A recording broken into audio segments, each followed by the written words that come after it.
Najib Telma, des actualités uniques, dynamiques et renversantes dans le journal TV.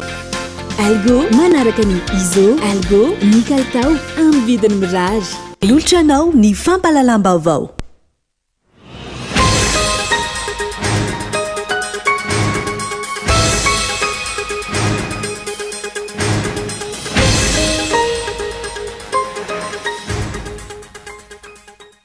Mitoetra ny fanehoan-kevitra mikasika ny fizakany filoha Juin ny zom-pirenena frantsay raha ny fanadidinana natao isan'ny firenena sarotan'ny frantsay ka izay hitany fa hitondra tombontsoa ho azy ary mandray anjara amin'ny toe-karena frantsay no ekena omeny io zom-pirenena io.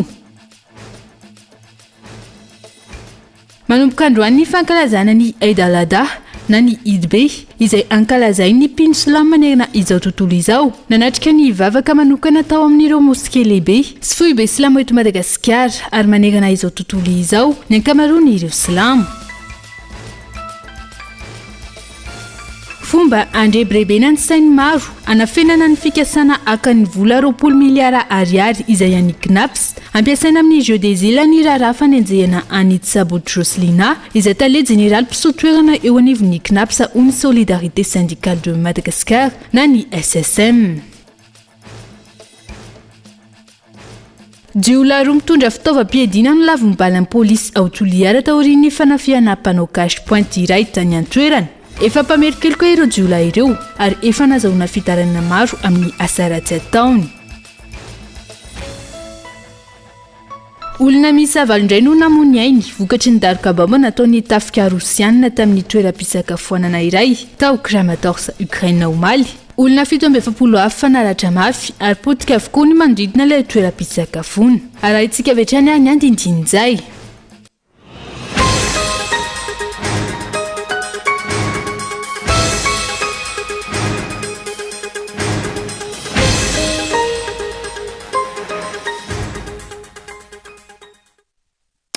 Alarbi 20 Juin 2024 roa arivo ankafaleny indray tombo klasy tombo vavy no tsidiko mitokatranao ho amin'ity alina ity ety ampiandohana dia ialana tsiny ny fahatarana teo amin'ny fanomanana na dia izany ary dia asaina mpanajana isika rehetra ny tokatrano anaraka ny fampalalam-baovao hatramin'ny farany arabaina manokana ihany koa ireo mpino silamo izay mankalaza ny Eid al-Adha manerana any Madagasikara. Araka ny hitantsika teo amin'ny lohatenim-baovao mitoetra ny fanehoan-kevitra mikasika ny fizakany filoha Juin ny zom-pirenena frantsay raha ny fanadihadiana natao isan'ny firenena sarotan'ny frantsay ka izay hitany fa hitondra tombontsoa ho azy ary mandray anjara amin'ny toe-karena frantsay no ekena omena io zom-pirenena io fanadihadiana etsy Gaeton Andriatsirafo. Sarotiny ny frantsay amin'izay olona mangataka ny zakany zom-pirenena ao aminy. Isan'ny manaprofo izany ny fisian'ilay charte des droits et devoirs du citoyen français. Izany hoe ireo fitipika amin'ny feny izo sy adidy ananan'izay mizaka ny zom-pirenena frantsay. Ny frantsay dia manana an'ilay charte des droits et devoirs des citoyens. Dia tsara fantatra fa ny frantsay anisan'ny référence mikasika ny son'olombelona amin'ny ankapobeny. Sarotona zany izy amin'ny resaka olombelona ary sarotona amin'ny olom-pirenena frantsay izay tokony ananja ny fepetra républicaine anisan'izany ny sainam-pirenena anisan'izany ny mikasika ny fiandrianam-pirenena frantsay amin'ny ankapobeny. Dika izany fa misy fepetra ary sarotiny izy amin'izany zavatra rehetrarehetra zany fa mitombosongadina fotsiny angamba dia ny hoe rehefa ohatra amin'ny firenena rehetrarehetra ka mahazo ny zom-pirenena ny firenena anankiray ianao dia manana adidy ihany koa anatin'io firenena io. Mialohany hanomezany ny frantsay ny zom-pirenena tsy maintsy misy ny fanadihadiana ary takin'ny frantsay mialohany hanomezany ny zom-pirenena olona iray. Isan'izany raha ny fanazavana ny hoe olona mandray anjara amin'ny toe-karena frantsay tsy misy disadisa eo anatrehan'ny fitsarana frantsay sy ny maro hafa. Izany hoe no an'ny firenena frantsay izay atao hoe efa lasa lavitra eo amin'ny zon'olombelona zany rehefa afaka mitondra anjara brikinao ianao anatin'ny fiarahamonina dia efa zay ny zava-dehibe. Ary ohatra ka mifanohatra an'izay dia hitantsika ireny teratany malagasy sasany mampalahelo zany voaroaka avy any Frantsa sans papier satria tsy mafeno fepetra fa ny tena marina diso zany fa tsy mitondra anjara-birikiny loatra eo amin'ny toe-karena frantsay mety tsy manana ny fahaizana hitana andraikitra ambonimbony zay le hoe migration maîtrisée formule ny union européenne amin'ny akapobeany mihitsy zay zareo any Europa nge tsy mandaha ny andehanantsika mianakavy ihany fa ny azy sokajiny zay olona ilainy mamokatra manana ny fahaizana fahalalana no ilainy amin'ny akapobeny 12 hatramin'ny 20 volana ny tokony hamalin'ny préfecture any Frantsa ny fangatahana naturalisation raha azo akena ny fangatahana miantso ny préfecture ary miomana amin'ny cérémonie de naturalisation ilay olona nangataka mandritra io cérémonie io no mametraka ireo afatra ny préfet ary misy fianianana ataon'ilay olona nahazo ilay so-pirenena isan'ny afatra apetraka amin'izany ny hoe tsy maintsy tandro tahaka ny anak'Andriamaso ny tombotsoan'ny firenena frantsay amin'ny maha frantsay azy ilay olona ary ilay nahazo ny so-pirenena dia mianiana ihany koa ary milaza fa iaro ny tombotsoan'ny firenena frantsay mbola filohan'ny teteza mita ny Flora Joelina no nangataka io so-pirenena frantsay io izany hoe nanao io fianianana io nanao fianianana tamin'ny lalam-panorenana malagasy ihany koa nefa ny filo tamin'ny fotoana nanaovan'ny fianianana ary nilaza fa iaro ny tombotsoan'ny Madagasikara antony mahatonga ny rehetra ilaza fa famadihana tanindrazana izany ary fanitsakitsahana ny lalam-panorenana malagasy fanontaniana mipetraka ny hoe rovina ny filohan'ny anteny meram-pirenena no amory ireo solombavambahoaka ka handray andraikitra momba ity raharaha ity ahafana maka hevitra any amin'ny ACC Mito ihany koa ny faneho-kevitra ataon'ny ireo mpanao politika any amin'ny faritra Antsimo andrefana mahakasika ny fizaka ny filoha Andro Rajoelina ny zom-pirenena frantsay izay notsindriny izy ireo fa lainga sy fitakanoana fahafoan'ny vahoaka malagasy manoloana izao toedra raha izao Bonhomme Élysée Côte TV Toliara naneho ny heviny mahakasika ny fizakany filoham-pirenena Andry Rajoelina ny zom-pirenena frantsay sy ny toe-draharaha misy ankehitriny ireo mpanao politika sasany ato amin'ny faritra Atsimo andrefana notsindrian'izy ireo fa lainga sy fitaka no nafafy ho an'ny vahoaka malagasy manoloana izao toe-draharaha izao amiko zany safidy manokana no raisin'ny filoha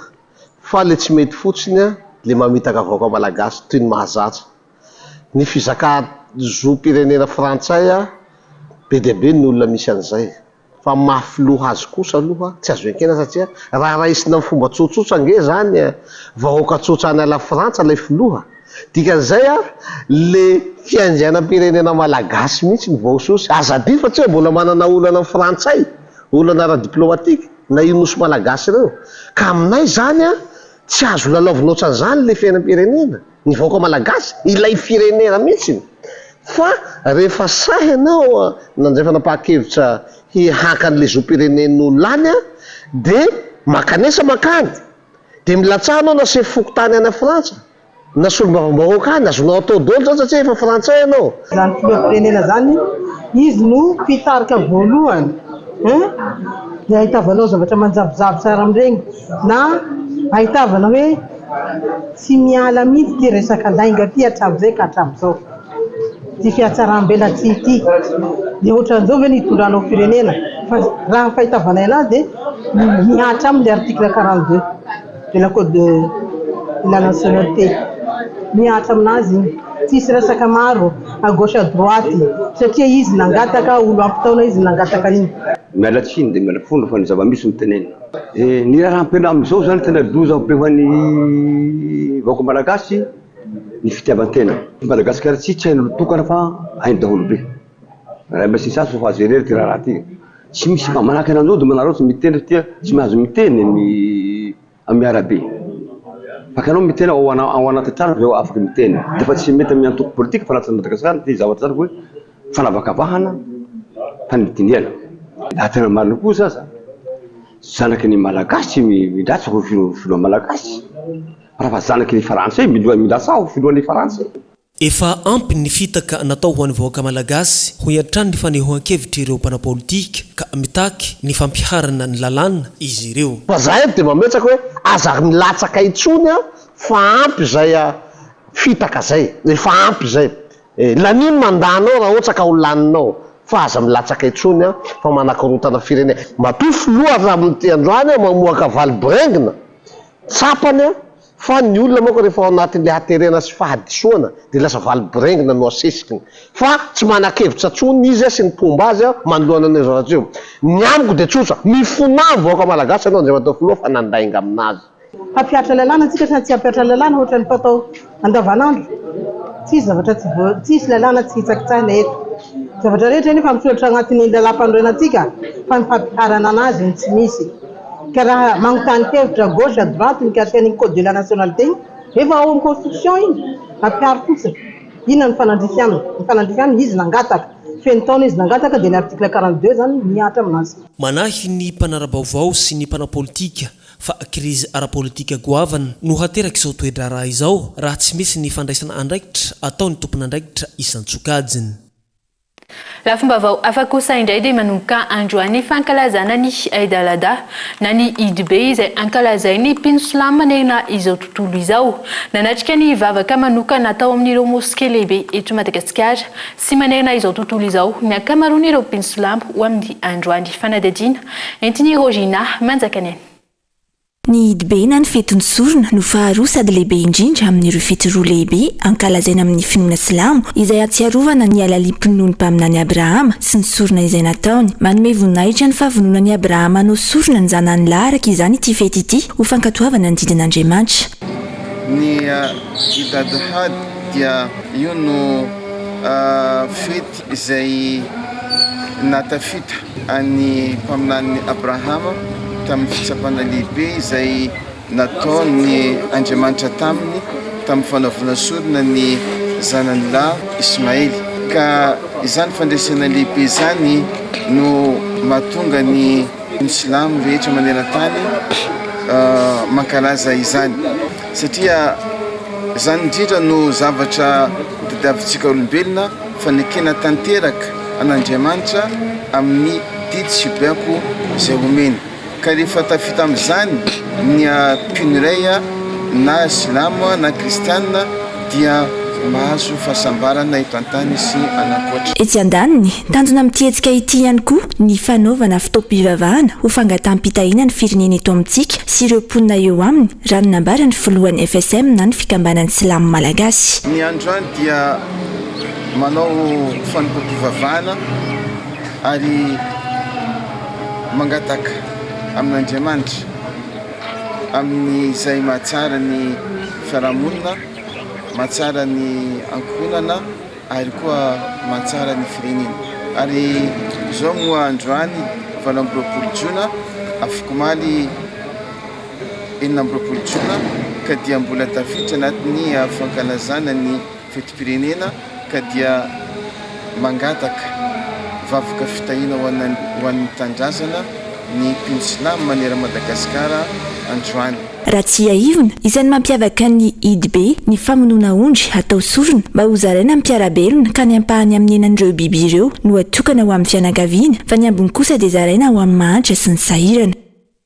Mikasika izay fetin'ny silamo izay hatrany dia isan'ireo fety lehibe sy masina manan-danja eo amin'ny mpino silamo ny Eid be na ny Eid al-Adha manamarika ny fanaovana ny fivavahana masina sy ny any ala-Mecca ny Eid be ary fotoana fanaovana sorona sy atsiarovana ny fahalalam-ponoana araka ny tantaran'ny Abrahama ao anatin'ny Coran izany ka teny amin'ny village touristique ny Mahajanga ireo mpino silamo no nanao vavaka ny raisina natao Mahajanga Anja Robert Cool TV Mahajanga.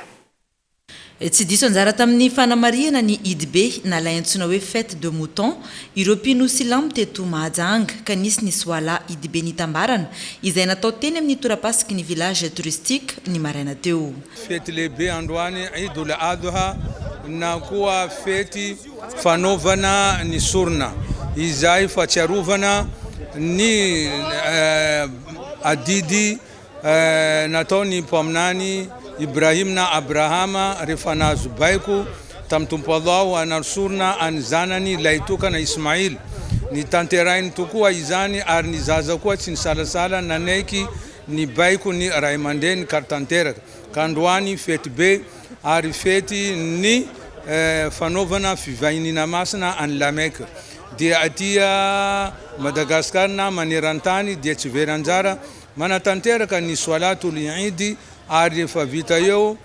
mifaly miarahaba ny rehetrarehetra mangataka doa tsara indrindraindrindra ho an'ny firenena sy ny fianakaviana. Amin'ny fotoan'ny idibe toy izao dia misy ny sorona amin'ny famonoana ondry na osy izay ataon'ireo mpino silamo ary mizara telo ny fanjifana ny ena ataon'izy ireo amin'izany ka ny tapany voalohany zaraina ho an'ny fianakaviana, tapany faharoa zarain'izy ireo ho an'ny namana sy ny mpiaramonina ary ny fizarana ena tapany fahatelo dia zaraina ho an'ireo olona marefo ara-pivelomana. Fomba andrebirebena anisan'ny maro anafenana ny fikasana akany vola 20 miliara ariary izay any CNAPS ampiasaina amin'ny jeu des îles ny raharaha fanenjehana ny tsabo Jocelina izay tale général mpisolon-toerana eo anivon'ny CNAPS hoy solidarité syndicale de Madagascar na ny SSM tsy tokony isy ny fitanana ny fitsarana manoloana io raharaha io ary miantso ireo mpiasa hiara-entana amin'ny fiarovana ny volan'ny CNAPS ny SSM raha ny fanazavana hatrany. Ny andidin'izay entiny Daniela Minorso. Fandrebirebena ny sain'ny mpiasa entina nafenana ny fikasana haka ny volan'ny CNAPS amitetina 20 miliara ariary ampiasaina amin'ny jeu des îles ary koa entina melezana tsotro izao any Tsaboto Jocelina tale général mpisolon-toerana eo anivon'ny CNAPS ny raharaha nanenjehana azy hoy ny SSM na ny solidarité syndicale de Madagascar ity tale général mpisolon-toerana eo anivon'ny CNAPS ity izay tsy hiviny fa nampidirina mponjavonjy maika tena tany mora ny zoma 13 jona lasa teo no ny raharaha fampidirana mpiasa maro teo anivon'ny CNAPS raha nahazo fahafahana vonjy maika kosa ireo mpiasa telo hafa voaroaroa ny araka taminy. Fampidirana mpiasa ny olana adina koa zany. Andrebirebena fotsiny ray izay eritreritra amotika ny CNAPS ty. Mpiasa miditra zany zay. Tsy olana amin'ny fitantanana zany rehefa mahafehan'ilay fitantanana rehefa mpiasa ampidirina. Fa ny olana dia hoe horebirebena indray no variana ny olona ao anatin'ilay izy. Fa so tsy zay ny tena olana. So dia le adin'omby ngeza be no tianao afenina inona le adin'omby izay le filazana hoe misy mitady akavola ato amin'ny CNAPS feo mandeha zany entsika raha any mitambajotra rehetrehitra hoe tokony akana 20 miliara ato anaovana jeu des îles zany. So dia zany no tianao afenina dia raha laninandro aty amina resaka adina koa fa tsy zany fampidirana mpiasa zany n'olana. Zavatra nentina amelezana an'ilay tale généraly mpisoa vonjy maika zany le satria inona ny antony raha mijeritsika ny fampidirana na mpiasa mpanjakana zany any amin'ny ministera samihafa any direction générale samihafa any dia misy foana izay zavatra izay ka raha mahazo an'ilay tale généraly lazaina fa manao népotisme ve mba hampiarina amin'ny tale généraly ministre na hatrany amin'ny institution rehetrarehetra ireo azy tokony higadra daholo ve zany ny mpitantana ny firenena sy ny mpitondra fanjakana rehetra raha izay no antony anagadrana azy. Fanontaniana petraka izay zavatra izay satria ny antony rehefa tsy mety amin'ny ao ny olona mahitsy anarina an'ilay CNAPS dia izy ary no anarina ny firenena raha ohatra ka olona mibilibiliko anao petraka hitantana an'izany orinasa zany. Ankilany ka sain'olombe tsompitena sy atao tantely afadrakotra ny CNAPS amin'izao fotoana ho hatrany ny SSM manoloan'izany miantso ireo mpiasa rehetra eo anivon'ny CNAPS hiara-entana sy ny tsy fitaliana ilany ny fitsarana ireto farany. Hitantsika tsara fa samy naka vola tato amin'izany CNAPS zany daholo rehefa besandry teto amin'ity firenena ity ka noho izany dia miantso izahay ny eo amin'ny ivon'ny fitsarana aloha mba tena hijoro araky ny tokony ho izy tokoa satria tao ao izay tsapa fa izay tsindry avy any ambony dia miatra amin'ny teknisianina na mpitarika syndicat ihany koa dia lasa misy didim-pitsarana mampiomeme izay hita tao anatin'izany. Teo ihany koa nefa ny zavatra hita fa ny olona tena nanao izay mpitrosina amin'ny tany an'ilay CNAPS dia afaka tsy hitapopoka amin'izao fotoana izao hoe aiza kanefany efa voapirofo fa misy an'ireny fanodikodonana izay natao reny tato anatin'ny CNAPS. Eto zany zahay dia manao antsoavo atsika mpiasa rehetra izay tompony vola ato anatin'ny CNAPS ndao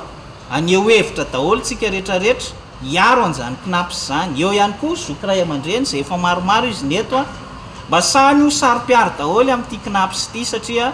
volanareo vola mpiasa tsy miankina ny tena miodina ato anivon'ny zany a knaps zany. Mifangaro loko politika ho ny syndikan'ireo mpiasa ny fanenjehana ny tale jeneraly mpisolotoerana eo anivon'ny knaps. Raha ny fa mandeha amin'izao fotoana mpikambana ao anatin'ny intersyndicat ny knaps no nametraka fitoriana ity tale jeneraly mpisolotoerana eo anivon'ny knaps ity. Misy ihany koa ny fikasan'ireo tompony andraikitra voaroiroy tamin'ny raharaha maloto teo aloha iverina eo anivon'ny knaps. Fiverenana izay azo lazaina ho loza amin'ny tatao an'ny knaps sy ireo mpiasa raha ny fanazavana. Efa eo anivon'ny anteny miaram-pirenena amin'izao fotoana izao ny taratasy fangataham-panalana ireo mpikambana vitsivitsy eo anivon'ny bromahatry ny anteny miery araka ny loharam-baovao azo ny vondrona IRD izay manana ny maro anisa eo anivon'ity androm-panjakana ity no mangataka ny anesorana mpikambana sasany eo anivon'ny bromahatry ny fanitsakitsana miverimberina ny fitsipika anatin'ny mifeny anteny mera no anton'izany raha ny fanadiadiana. Henri Florian. Ombalotolakandro no tafapetraka teo anivon'ny anteny miram-pirenena ny taratasy fangatahana fanesorana ny mpikambana vitsivitsy eo anivon'ny bromaharitra eo anivon'ity androm-panjakana ity ary efa nahazo taratasy fanamariana na resana izany ireo solombavomboaka nametraka azy. Raha ny loharam-baovao azo avy amin'ny solombavomboaka iray ny fanitsakitsahana miverimberina ny fitsipika anatiny mifehy anteny miram-pirenena no antony izany. Mpikambana miisa 4 no fantatra fa voakasika ity fangatahana fanesorana ity ary tsy ao anatin'izany kosa ny filohan'ity androm-panjakana ity raha ny loharam-baovao voaray hatrany. Raha ny faritany andiny fa 70 ao anatin'ny fitsipika anatiny mifehy ny anteny miram-pirenena raha va avy hatrany ny fandaram-potoana raha vao misy raharaha iverina fa maika na urgence ka miroso amin'ny tsangataniny ny solombavomboaka amin'ny handinihana izany. Solombavomboaka miisa 100 raha ny fantatra no ilaina amin'ny fanesorana mpikambana eo anivon'ny bromaharitra tahaka izao. Araka ny anso ny fanaovana tamin'ny solombavomboaka maromaro androany ny safidiny tsy anio hevitra aloha izy ireo malona ity fanesorana amin'ny ampahany ny mpikambana mandrafitra ny bromaharitra ity ary nilaza fa miandry raha-pitso. Misy amin'ireo solombavomboaka kosa no tsy mahalala velively ny fisian'izany fanovana amin'ny ampahany ny bromaharitra izany. Raha ny loharano-baovao azo hatrany fantatra fa ny vondrona IRD no nametraka ity motion de destitution mpikambana vitsy ity ary efa neke ny filohan'ny vomiera izany. Misy amin'ireo mpikambana eo anivon'ny bromaharitra no nampiasa mioampampana ny fahefana izay ananany ary tsy nisy fanazavana ny resabola noho ny fampiasana solika araka ny loharano-baovao hatrany. Raha ny fantatra na emotra rapitsy ny fionana eo amin'ireo solombavomboaka sy ny mpikambana eo anivon'ny gouvernement no ny mahandro tsy fiasana ity androany ity. Mety ho tanterana rapitso araka izany ny firosoana amin'ny tsangatanana amin'ny fanaovana amin'ny ampahany ity bromaharitra ity izay hoentina aminao eto anivon'ny fampalalam-baovao ny Kolo TV FM ihany ny makasika izany. Miantso ny FFKM sy ny anteny miram-pirenena ifanometanana ivoana amin'ny krizy lalina eto amin'ny firenena ny vondrona panorama tsy mahasoa ny fifidianana antao ankamiana raha ny fanambarana navoakan'izy ireo ka mila fifampiresahana sy teny iarana tokony andrainy andraikiny tandrify azy ihany koa ny HCC sy ny anteny miram-pirenena manoloana ny fizakan'ny filoham-pirenena ny zom-pirenena frantsay amin'izao fotoana. Fanadidina. Teboka roa lehibe no nivotra tao anatin'ny fanambarana izay navoaka ny vondrona panorama ny mahakasika ny CNI sy ny fomba fiasany ary ny mahakasika ny ACC sy ny fizakan'ny filoha Rajoelina Andry zom-pirenena frantsay. Tsy afapo amin'ny asan'ny CNI ny vondrona panorama no ny antony maro ary misy olom-boafidy manatanteraka ny fandrafetana lesy-pifidanana ny fotony raha nambaran'izy ireo. Mikasika ny CNI dia tsy afapo mihitsy zay aloha amin'ny asa nataon'ny CNI amin'ny fikarakarana ny fifidianana na ny fanomanana ny lesy-pifidianana. Ny fikarakarana moa mazava ho azy fa mandeha ila ny fanomanana ny CNI ny fifidianana. Manga fotsiny moa zany hoe olom-botendry mikarakara azy dia zay zany ny olana eo anatrehan'ilay izy. Tsy mitovy ny fanosana ny nataony sy ny zavatra nitatitra ataony zany anatin'izay. Mampiahiahy ihany koa ho ny vondrona panorama raha ny antefa tany amin'ny ACC na ny fitsarana avo momba dia lalam-pandorenana ny fandraisana anto taratasy filatsahako fidina ny filoha Andry Rajoelina izay tsy nahafeno ny fepetra rehetra mahafiloha-pirenena azy tamin'ny nanafenany ny tsy fananany intsony ny zom-pirenena malagasy. Voafitaka noho ny tsy fahalalana ka ny fidin'ny filoha mizaka zom-pirenena frantsay ny vahoaka raha nambaran'izy ireo. Araka izany voaitsakitsaka ny fiandrianam-pirenena malagasy manao antsoavo amin'ny tompon'andraikitra rehetra araka izany nivondrana panorama fa misy fahabangana ara-pitantanana eo anatrehan'ny lalàna izay tokony hojereny ny anteny miram-pirenena fa tokony anara-dalàna sika aloha hoe rehefa zay ny lalàna zakana zoam-pirenena ianao tsy voatana mafaty anizy zany tsy voatana fa ianao mpitondra fanjakana nandray andraikitra tamin'izay zavatra zay tikan'izay ny zavatra rehetrarehetra zay ny fanapahany hevitra tao anatin'izay fotoana 5 taona efa taona zay dia kadioka daholo zany hoe tsy ara-dalàna zany ny fanendrehana PDP zay nataony teto amin'ity firenena ity ka misy vide juridika zany eo anatrehan'ny lalàna zany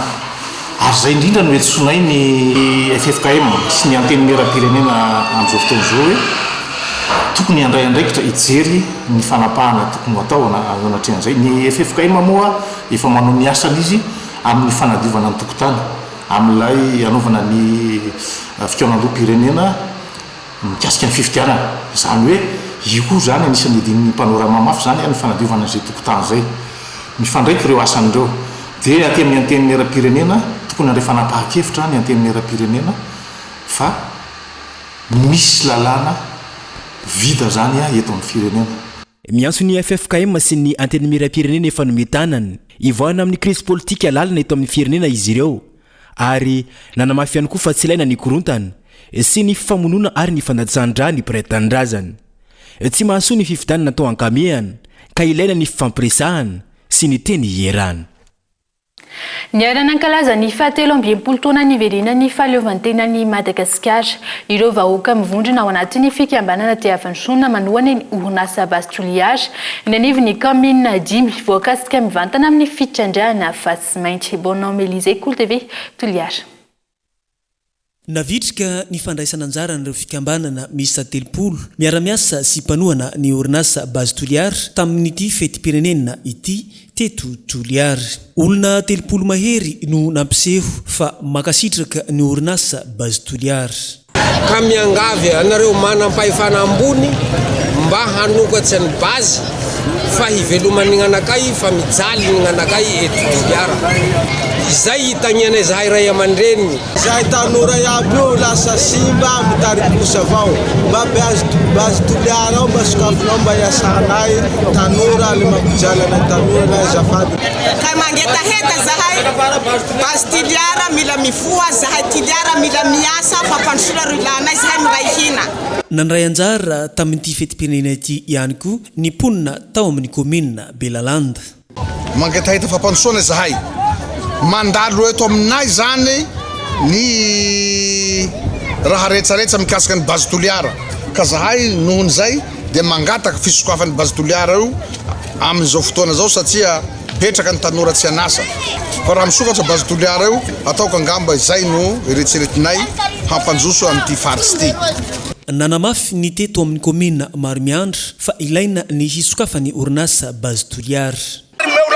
bazy mba hampiroborobo amin'ny commune-nay mba hivoa androany aingakaingananay mba mangataka tsy zao no manahiran'izay fa mba halakilaky zany ny fivohany ka mangataka ao zany mba hivoanahy mba tokony impolo ndraiky zany bazy Toliar satria raha igny tiana satria zahay tokoa maro tsy agnasa moa mino sy mahatoky zay fa lafa amin'ny voakany io mivoa io bazy Toliar io dia hanana tombotsoa bebe koa zahay ary handroso ny tanora hanana asa dia tsy hitako fa hoe mampihena ny fantrana mampihena ny hala tsy halabotry sankarazana nizotra somantsara ihany koa ny fetim-pirenena teto amin'ny commune Tsianisiha fantatra teto fa ny orinasa bazy Toliar no lakile ny fampandrosoana eto zahay dia mijoro ny antony joroanay amin'ny resaka mikasika ny orinasa bazy Toliar satria efa ela ny nangatahany fokon'olo zay tompondolo zay tompotany hivohany io nefa mbola tsy mivoha avao hatram'izao ka eto zahay manentana ny tompona ndraiky tsy mpiara-mombona antoka amin'io fitrandrahana ny Fasimainty io mba hivoha haingana dia haingana satria io koa ny laharam-pahame ka mangataka ny bazy Toliar ray ka hemotsy sazy fa tokony taroso maro ny zavatra hitanay ataony bazy Toliar zay mahafapo anay maro manakany ampianary bazy Toliar nefa miandry androzy amizay mbola solotena ny vahoaka makasitraka ny orinasa bazy toliara ireto nankalaza ny fetim-pirenena ireto amin'ny ankapobeny dia efa tsy andrin'izy ireo ny sokafa ny orinasa bazy toliara. Dia izay ihany koa mamana ny tapany voalohany fampahalalam-baovao manome fotoananao aoriany dokam-barotra fohy.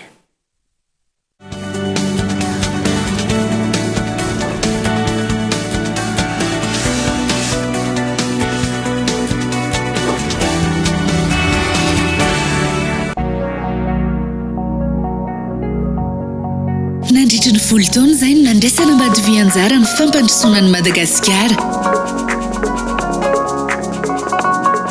Nanome lanja ny fahaiza-manao sy ny traikefan'ireo mpiara-miasa sy ny mpiara-miombina antoka malagasy maro. Mbola faly mankalaza ny fety ny fahaleovantena miaraka aminareo hatrany izahay. Ambady vy dia miarahaba ny malagasy rehetra tratriny Saramanitra.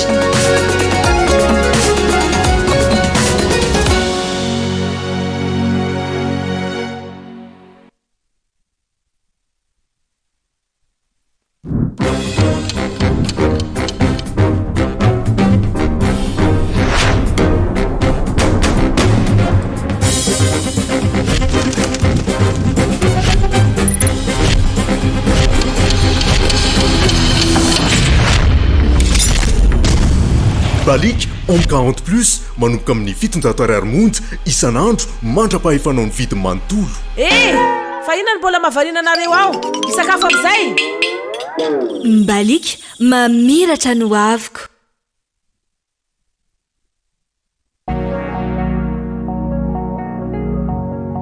Depuis 10 ans, Ambad Vie œuvre pour le développement durable de Madagascar en valorisant l'expertise et le savoir-faire de milliers de collaborateurs, fournisseurs et partenaires malagasy. Cette année encore, Ambad Vie est fier de célébrer avec vous la fête de l'indépendance et souhaite un joyeux Assalamanch à tous les Malagasy.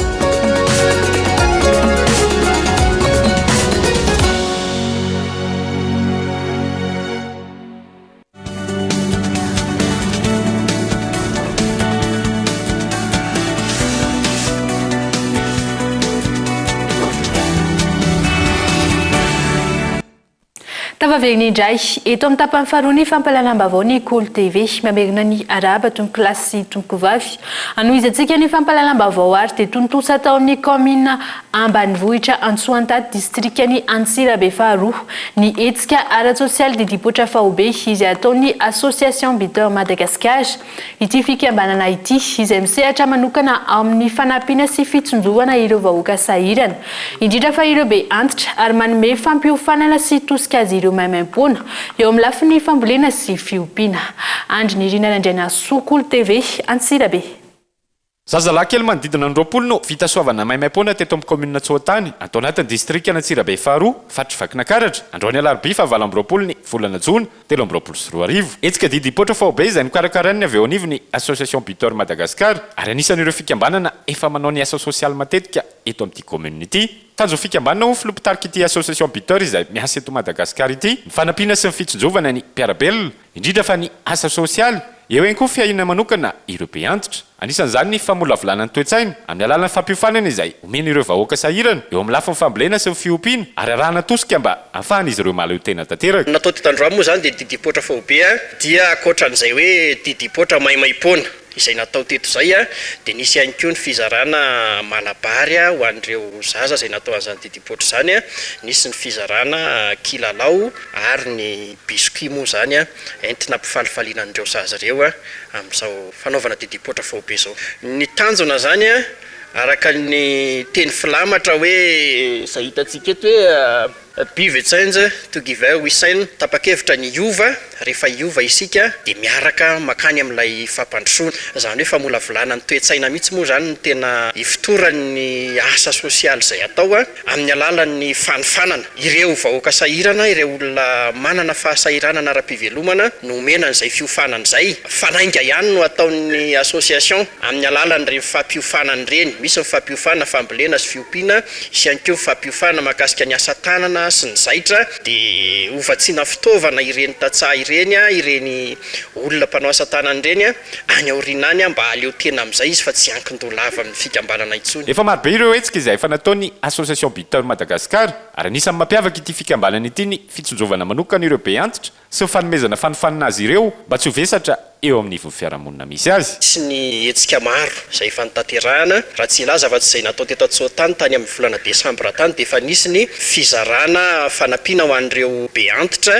ary nisy ihany koa ny fizarana fitaovam-pianarana ho an'ireo ankizy sahirana izay efa nitanterahana. Matetika moa izany ny be antitra dia saika enta-mavesatra satria raha tsika mahita ny fahasahiranana izay misy eto amintsika eto Madagasikara na ny tanora aza sahirana vao mahavelona ny tenany matetika saika lasa enta-mavesatra ho an'ny ankohonana enta-mavesatra ho an'ny fianakaviana ireny be antitra ireny dia ireny indrindra ny tena tsonjovina omena fanampiana manokana araka izay fahafahany hoe mba hahafahany miany tenany. Tondra fisaorana araka izany ireo nisitraka ny fanampiana tamin'ity hetsika izay nokarakaran'ny association biteur Madagasikara ity. Dia misaotra ny association biteur Madagasikara nanao an'izao hetsika izao ary maniry izahay mba hitohizany asa na amin'ny fampianarana zany na fanampiana amin'ny be antitra fa afa-po izay na fampianarana na fambolena na ny fijerena ny lafiny sosialy misaotra betsaka to. Araka izany dia totosa teto amin'ny commune Antsôtany district Antsirabe faharoa fatry vakinankaratra ny Didi Potra Vaovao izay nokarakaran'ny avy eo anivony association biteur Madagasikara ary tsy hijanona atao fatry vakinankaratra ihany ity hetsika ara-tsosialy izay ataon'ity fikambanana ity fa mbola hitohany amin'ireo faritra hafa manerana ny nosy. Ifantoka amin'ny sosialim-bahoaka ny mpitondra amin'ity taona ity raha ny voalaza ny volana janoary teo. Tsy izay ny zava-misy enim-bolana aty aoriana ho ny mpamakafaka fiainam-pirenena. Midangana ny vidim-piainana. Mirongatra ny tsy fandriampahalemana raha tsy ilaza fa tsy ny ao amin'ny faritra Bonglava. Mbola tsy masaka ny vary eny an-tsaha rehefa misy ny mpangalatra fanadidina entiny Juin saina.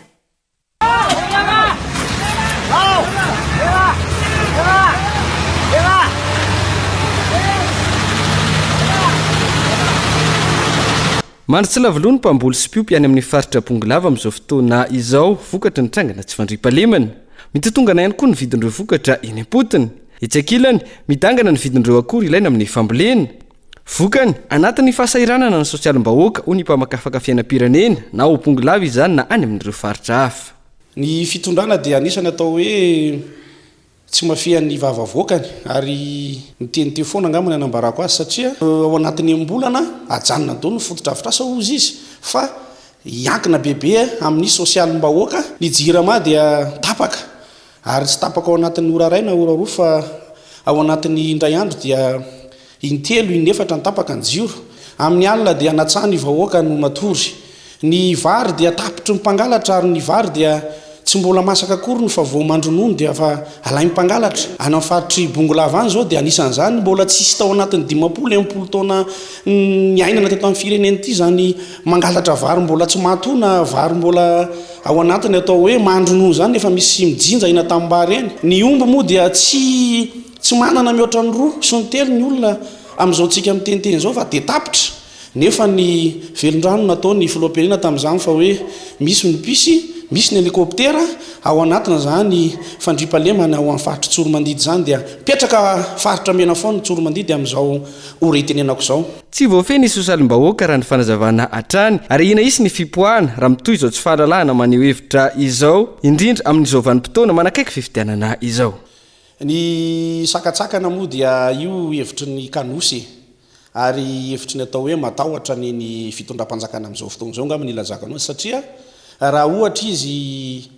vonona amin'izany sy hiatrika amin'izany fifidianana zany efa akaiky any fotoana efa ao anatiny izao hoe tokony tsy sakasakana zany ary adidy sy andraikitry ny atoko no mamelo masony ny atoko misy anazy ao anaty lalam-panorenana zany indrindra fa ao anatiny zao akatoko ny fifidianana zao dia manana zo sy adidy mihitsy ny atoko anetana ny olona ilatsaka ao anatin'ny lisy-pifidianana efa namoaka ny senia ny tondronandro tokony amafisany tsara mihitsy koa hoe amin'izao le daty amin'ny 9 novambra tokony tsy oatra amin'ny intsony tokony efa izy zany zao manamafy an'io tokony avoaka ny gouvernemanta le tondronandro n'le fifidianana fa inona moa ny ataony tsy amohanana azy dikan'izay matahotra izy aiza rebirebin'olona miteteza mita aiza rebirebin'olona zany teteza mita zany fa aloha andeha ny fifidianana aloha hiverina amin'ny vahoaka ny fahefana eo indray amin'ny vahoaka mameha ny fahefana zay olona tokisana anazy satria efa matsapa fa mijaly ny vahoaka malagasy amin'izao tsika miteniteny zao. tsy aivina atsatra ny fanaovana fotodrafitrasa hitodika amin'ny fanatsarana sy fiahinany sosialim-bahoaka ny fanjakana ary hidina kianja avokoa ireo minisitra sy tompona andraikitra isan-tokony hoy ny filoham-pirenena nandritra ny fanokafana tamin'ny fomba ofisialy ny tao-pambolekazo an'ity taona ity izay notanterahana tany Vatomandry ny volana janoary teo. Enim-bolana teorina mametram-panontaniana ny mpanara-baovao izao zava-misy iainan'ny vahoaka izao va ilay sosialim-bahoaka miatsara no lazainy ny mpitondra. Ho fisorohana ny fiparitahan'ny maloto eny rehetra eny ny rosona ny fametrahana ny ivitoerana fanodinana maloto ho lasa akora azo ampiasaina isan'ny misitraka izany ny eny amin'ny EPP Antanjombe avaratra Ambohimanarana boriboritany fahena eto anivon'ny komina Antananarivo renivohitra. Gaeton Andriatsavo. Notokanana ny zoma 13 Jona 2024 lasa teo ny toerana fanodinana maloto lasa akora azo ampiasaina ao amin'ny EPP Antanjombe avaratra Ambohimanarana boriboritany fahenina. Araka ny nambara ny tompona andraikitra avy amin'ny komina Antananarivo renivohitra nasipana vaozana ilay ivitoerana ahafahana mamatsy biogaz sy herinaratra ho afaka ampiasain'ny kantina ny EPP. Ankoatr'izay mamatsy zezika ahafahana mikarakara fambolena ny tsekoly ihany koa ny toerana ahafahana manampy ny sakafon'ireo mpianatra eo anivon'ny EPP Antanjombe avaratra. Juste eto ambadika eto misy station de traitement de boue de vidange dia io zany dia tonga dia mifanakaiky amin'le cantine le atao etsy dia avao no mivoaka le biogaz rehefa fermenté le boue de vidange io zany ataontsika hoe tsy mamenatra mihitsy miteny azy hoe taisy amany zany no mifangaro dia iny no lasa biogaz dia io zany tonga dia mandeha amin'le cantine natsy. Dia mahatonga an'le inona no natongavana ny resaka hoe assainissement genre satria matetika ny vehivavy no tena miasa amin'ity ny vehivavy zany no tena mibata le sôle avy any an-trano reny lefa feno tay zany rehefa feno tay reny dia reny no entina dia zareo no mandeha manatitra azy any amin'le bac. Dia efa tsy rariny mihitsy hoe ny vehivavy no manao an'io asa io sady tsy mikarama. Izay no tena mahatonga an'le resaka hoe tsy maintsy karakaraina mihitsy ny miralenta sy ny assainissement. Niara-ny salata tamin'izao tetikasa izao ny komina Antananarivo renivohitra izay nanome fiofanana tamin'ny fambolena an-tanan-dehibe sy ny fikarakarana ny zaridaina. Ny SMA izay misahana ny toerana fanodinana maloto lasa angovo sy zezika na ny STBV ny sy miralenta genre action izay nanome fiofanana mikasika ny fanasongadinana ny miralenta. Tsy aivina manana STBV misy sadimy ny komina Antananarivo renivohitra ary tanjona ny fanamafisana ny tetikasa fanodinana maloto ho lasa angovo azo ampiasaina, ny fanenana ny fiparitahan'ny maloto eny rehetra eny, ny famatsiana zezika ny fambolena an-tsekoly. Tonga nitsidika ny toerana ny délégation avy amin'ny Auvergne, ireo mpiara-miasa avy any Sénégal, Côte d'Ivoire, Tanzanie izay mandray anjara amin'ny fampandrosoana ny satany tanàna afrikana ho an'ny fahadiovana. Mirongatra indray ny aretina bilharziose any amin'ny distriktan'ny Betroka, Antony. Tsy mandeha araka ny tokony ho izy ny rano avy amin'ny jirama ka misotro rano tsy ara-pahasalamana ny mponina. Ny herinaratra any an-toerana izay nitombo avy roa eny ny tranga ny fahatapana amin'izao fotoana izao. Iona saina. Lavitra indrina ny distriktan'ny Betroka raha eo amin'ny lafiny fampandrosoana. Tsy nojerena antaonany maro ny lalam-pirenena 770 mampifandray azy amin'ny iosy. Tsy misy navidy ireo fotodrafitrasa ilain'ny mponina ary tsy ampy ihany koa ny isan'ny mpitsabo tahaka izay ihany koa ny fanafody. Mirongatra nefa amin'izao fotoana izao ny aretina bilharziose araka ny fanadihadiana natao tany an-toerana. Dia any amin'ny 1 alina amin'ny 20 alina vao misitraka rano dia tapaka an'izay eo amin'ny 3 maraina. Fa raha voanao zany tsy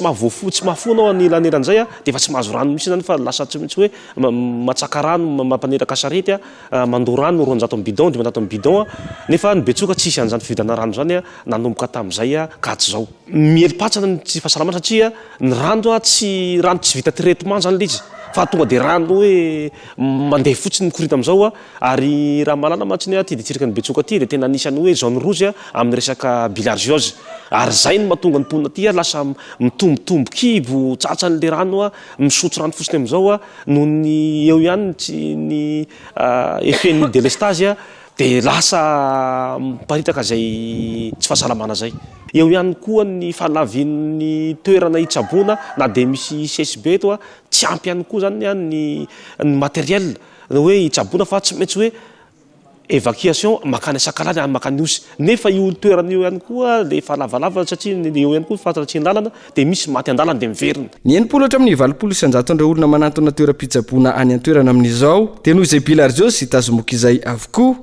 ireo marary mila fitsaboana maika maro no maty an-dalana noho ny faratsiany lalana ny lalana moa zany dia hoe lalanjany isan'ny hoe mampandrosoan'ny faritra ka raha io lalanaio tsy vita dia anisany hoe mitondra fiemorana aty amin'ny district eto makony a dia hoe tsy hanao politika atsony a raha tsy vita ny RN13 dia atseto ohatrany somary sadaisa ny tena hoe makaiza marina le izy a ohatrany hoe fort dauphin ambovombe any no natao teneny fitondram-panjakana hoe tsisy distrika adino a tsisy distrika atao zanaky ny kalafa fa ho jerena nefa atseto a dia tsisy dia ohatrany matsapa hoe gaga hoe zany lasa hoe ambadika saona zany betsoka ohatrany nefa any amin'ny district hafa manahaka ny any betioka nefa tatao hoe distrika anisany atao hoe zanjiny navitana fodin-javitsasa eto betsoka natao nisany hoe commune mba atao hoe commune pilote a tsisy misy ny hoe inona ny zavatra vita eto raha ny fanazavana efa maro ny fanairana natao tamin'ny ministeran'ny fahasalamana momba ny zava-misy any an-toerana saingy tsy misy ny fandraisana ndraikitra mazava mandrakandroany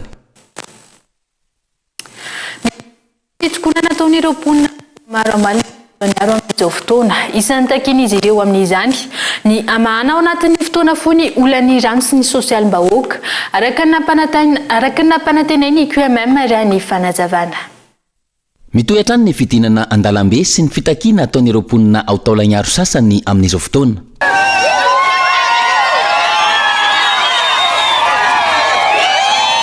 antony fitakiana raha ny loharanom-baovao azo ny tsy nampandraisana anjara azy ireo tamin'ny dinika fanapahana ny fanavoazana ny fanarahana teo amin'ny fanjakana malagasy sy ny orinasa QMM ankoatr'izay teo ihany koa ny fisakanana ny fikambanana Lieu Sud tsy handray anjara tamin'ny matso ny 19 jona lasa teo io sakana tsy fampandraisana anjara tamin'ny matso io no nitarika ny fitokonana faobe takiana araka izany hoe ireo mpitokona ny fanomezana rano fisotro madio ny mponina milaza izy ireo fa maloto ny rano sotroan'ny vahoaka ny faradofay no ny fabetsahany uranium sy ny plomb avy amin'ny fitrandrahana ataon'ny orinasa Rio Tinto QMM ankoatr'izay nilaza ihany koa izy ireo fa potika ny fambolena lany ny azo fanaovana trano tsy misy intsony ny nanampy anaovana tsi ary lany ny trondro betsaka ny marary eo amin'ny rano fisotro sy ny fambolena potiky noho ny orinasa KMMT ka atonga eto zahay eto maromalina dia manao barazy fa misy sazy zay homena ny KMM ary rehefa tsy hosotrony KMM rano maloto zay mpisotronanay vahoaka io dia misy sazy homena vahoaka eto Fort Dauphin ny zavatra takinay dia tsotra tsy malaina ny KMM hiasa eto an-toerana zay izy satria efa tsy tazona intsony io fa ny zavatra angatahana dia hamahana ny zavatra zay takiny vahoaka manoloana ny fagnapotehan'ny orinasa KMM momba ny tontolo iainana zay takiny vahoaka zay zany angatahanay amin'ny orinasa KMM nefa KMM fa ifananaiky anay tamin'ny voalohany nandondombana varana fa zay zavatra rehetra mikasika ny vahoaka eto faradofay dia izy no hiantoka azy hoe marary ny zananareo zahay hinday azy an'hôpitaly nona ny zananareo zahay hanome azy sakafo nefa amizao lasa mivadika ny resaka ka noho zany re tompoko zahay tsy hiala eto raha tsy voavaha koa zao olana mahazo any vahoaka eto zao araka izany mitoy ny fitakiana ataon'ny retom-ponina ireto ao maromalona omaly tsy hivina nisy ny fifandonana teo amin'ny vahoaka sy ny mpitany filaminana ary nisy ny naratra nambaran'izy ireo hatrany fa vahaolana avy amin'ny tompona andraikitra no takiana ary tsy misy sakana ho an'ny mpiasan'ny QMM andrasana ny mety hotoiny sy ny fivoarany toetra raha any an-toerana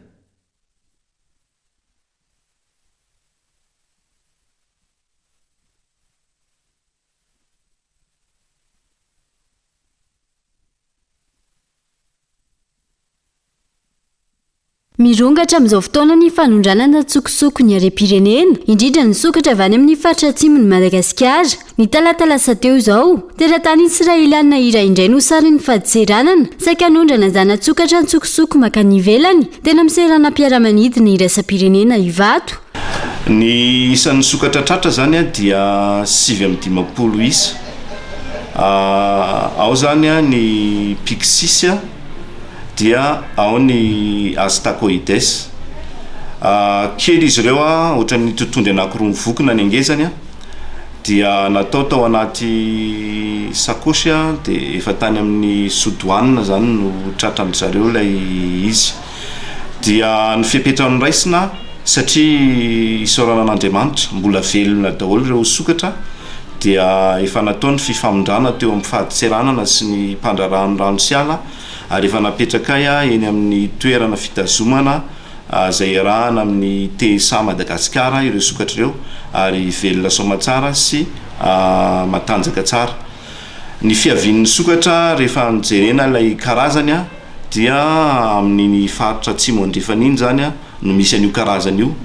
dia miainga amin'izay koa ny fanadihadiana rehetra zay atao eto anivon'ny ministera sy ireo rahatsamangaika rehetra ao anatin'izany. Makany Azia Atsinanana avokoa ireo sokatra ondrana tsokosoko miainga ao atsimon'ny Madagasikara raha ny fanadihadiana nataon'ireo tompony andraikitra. Raha ny zava-misy hatreto tsy mbola voafen'ny Madagasikara ny fiadiana amin'ny fivoan'ny harem-pirenena makany ivelany isan'izany ny sokatra. Ny farany herinandro teo ihany koa izao vatra sokatra amin'ny tambazotra tserasera misa 3 no tratehaky ny polisy-pirenena niaraka tamin'ny sokatra misa 7. Raha iverenana moa ny fanadihadiana rahantsika teo dia vatra sokatra amin'ny tambazotra ny tserasera misa 3 ireo tratehaky ny polisy-pirenena ireo niaraka tamin'ny sokatra misa 7 ny farany herinandro lasa teo. Anatin'ny fanadihadiana amin'izao fotoana ireo tompony andraikitra amin'izany ary natolotra ny fampanohavana kosa ireo olona tratra ireo. Ho antony indray isika ato anatin'ity fanadihadiana manaraka ity jiolahy roa mitondra fitaovam-piadiana no lavon'ny balan'ny polisy ao Toliara. Taorian'ny fanafehana mpanao cash point iray tany an-toerana efa mpamerikeloka ireo jiolahy ireo ary efa nazahoana fitarainana maro amin'ny asa ratsy ataony. Kolo TV Toliara. Mpanao cash point iray no niharany fanafihana nataon'ireo jiolahy roa io atoandro io teny amin'ny lalana ho any Manday. Lasan'ireo olon-dratsy tamin'izany ny vola mitentina 4 tapitrisa ariary avy nalaina tamina cash point iray hafa tao amin'ny fokotany Morafeno. Handeha Manday zany amin'ny lalana zany zao nisy nanafy misy zalahy mandeha moto de mikasikety anankiray direct sy kasikety teo babeka fara koa zany le sax nefa le problème le sakama zany le harposy mampitao avao koa de farany zany le saky nafatoka am'le bekany avy bakany moto zay tonga de trinity zany le saky koty tonga de nanao vonjy nao secours zany de hoe asa vonjy to fa misy olo mandrava ry. Nisy olo koa zany malalatagna niantso hôpitaly filaminana eo amin'ny près 5 minutes eo de natao ny fifanenjea natao de sendra zahay fa zany hoe fa lalan'ny fagnamby zany mbola hitako ndray mandeha ndraiky tonga de mahazo mbany kininy io ambadibadiky manday ambany ny fagnenjika ambany mbo tsy haiko safety ty mbo tsy nivérifie ko zany izy ty mbo safety tena vola kely be ty tena kely tena kely ty safety tsy tiako mihitsy le vola rasy ty zaran'ity zany la 500 000 ariary tiany tato fe lasagny ny tsy haiko ndrao zaravona tsy zaravona fa ty tsy kitapoko aloha ty tena marina tsy kitapoko ty sady telefony koa lasagny.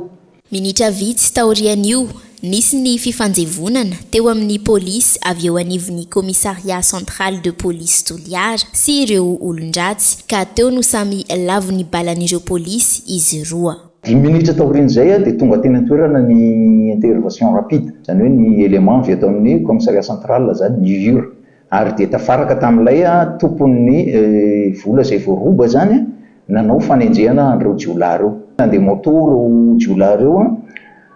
ny polisitsika moa nandeha fiara dia nifanenjika ihany na dia zany aza ka teny amin'ny fariparitra kaikaiky ny Manday satria nitsoka amin'ny faritra milalana makany amin'ny université indro zareo no nanomboka nanaparitaka ny vola nangalariny ireo jiolahy reo izay olana anankiray ihany koa nanasarotra ny asan'ny polisy satria nahita an'le vola sidisidina le olona dia nifandrombaka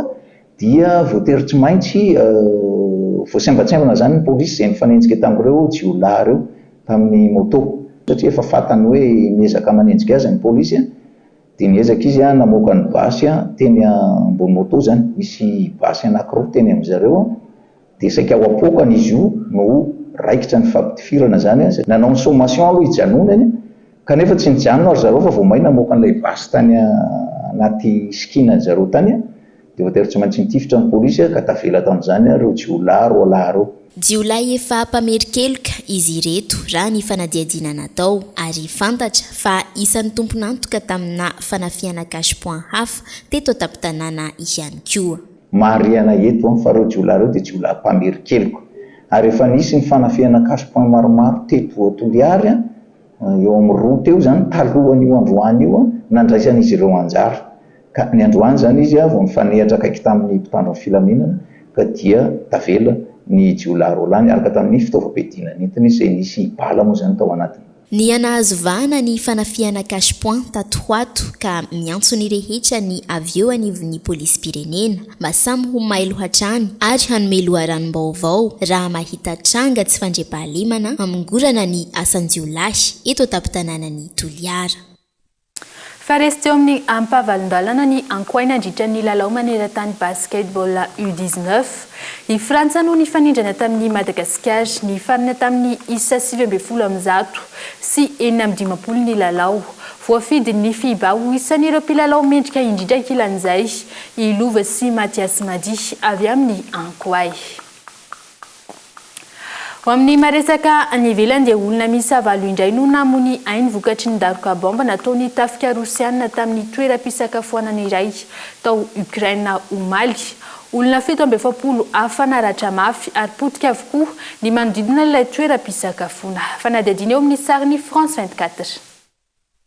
Omaly tokony tamin'ny 7 alina oratany antoetrana toeram-pisakafoana isan'ny be mpandeha ao Kramatorsk Ukraine no tratry ny daroka bomba avy amin'ny tafika rosianina. Raha vataterika ilay toeram-pisakafoana ka olona miisa 9 no namony ainy nandritra izany ary miisa 7 hafa naratra mafy. Vao mafy avokoa ihany koa ny manodidina ity toeram-pisakafoana ity. Isan'izany ny fiara, ny bâtiment manodidina sy ny maro hafa no nitanjaky ny misila ary indromy antoana no nanapohan'ny tafika rosianina azy. Raha mandrika no hita tamin'ity toerana ity omaly, maro ireo mbola anaty fahantairana vokatry ny fipoahana tampoka. Isan'ny fanamariana hatramin'ny nanomboan'ny ady eo amin'ny Ukraine sy Rosia ny hoe mikendry ireo sivily ny tafika rosianina. Politika fampiororona no ataon'ny tafika Vladimir Poutine hoy Volodymyr Zelensky filoha Ukrainiana. Dia izay koa mamana ny fampalalam-baovao ny Kolo TV amin'ity hanina ity isaony sikeratra tany tokantrano nanaraka izany hatramin'ny farany mamefotoananao ho amin'ny rapitso indray velo matoboko.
Algo manaraka ny Izo, Algo ny kalitao amin'ny vidiny mirary. Vous a présenté ny Vaovao. 5G Batelma, des actualités uniques, dynamiques et renversantes dans le journal TV.